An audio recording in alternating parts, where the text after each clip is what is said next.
tell us to our viewers what does the Bible say about eating pork? Are there any references? What are the, Yes, in the books of Deuteronomy and Leviticus, there are food laws, and there's a specific reference that one should not eat the flesh of swine. In fact, in the book of Isaiah, this is mentioned as something quite horrible. It's thought to be something despicable to do that. Now, the question is, did Jesus and his original followers maintain the same food restrictions, what are known to be kosher laws to Jews even to this day? Some of our Christian friends think, well, all foods are clean, but that's only because they refer to a writing of Paul in his letter to the Romans, where he actually declares this, that all foods are clean. And someone then interpreted the saying of Jesus that's recorded in Mark's Gospel in chapter 7 as if Jesus said the same thing. But when one looks at the passage more closely, it's clear that Jesus was not saying you could eat any unclean thing. He was talking about the difference between the thing that goes into the body and the thing that comes out. What comes out, if it's bad, that's even worse than what some people are trying to avoid. So he was not then calling for the abandonment of all of the kosher and food laws.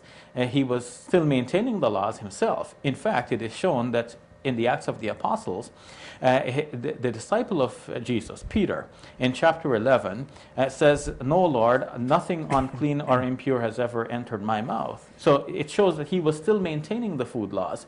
In chapter 15 of the same Acts of the Apostles, in verse number 29, they reach a decision in the council to limit the restrictions they're going to place on Gentile converts into Christianity.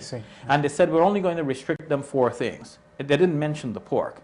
But it means that they themselves were living by the rest of the restrictions. But what they did mention as restrictions for the Gentiles included blood, which we know to be forbidden in our Sharia, and the dead meat, and the meat sacrificed to idols. So these are 3 of the 4. The other one is pork, which they didn't prohibit to the others, probably because they felt that the time was not right. If they prohibit that to the others, they might actually make that a barrier to them entering into the faith and coming under the grace that God is now allowing through Jesus Christ. But it means that while they are giving these limited laws to the others, they themselves are maintaining the full law. And this is what Matthew's gospel seems to emphasize in Matthew chapter 5, verse 17 to 21. He says that Matthew has it that Jesus said, "Do not think I've come to abolish the law and the prophets. I've come not to abolish, but to fulfill. Therefore, whoever will keep least one of these commandments and teach others to do the same will be called greatest in the kingdom of God. And whoever breaks one of these, even the smallest commandment, and teach others to do the same will be called least in the kingdom of heaven." I see. Thank you for the detailed explanation.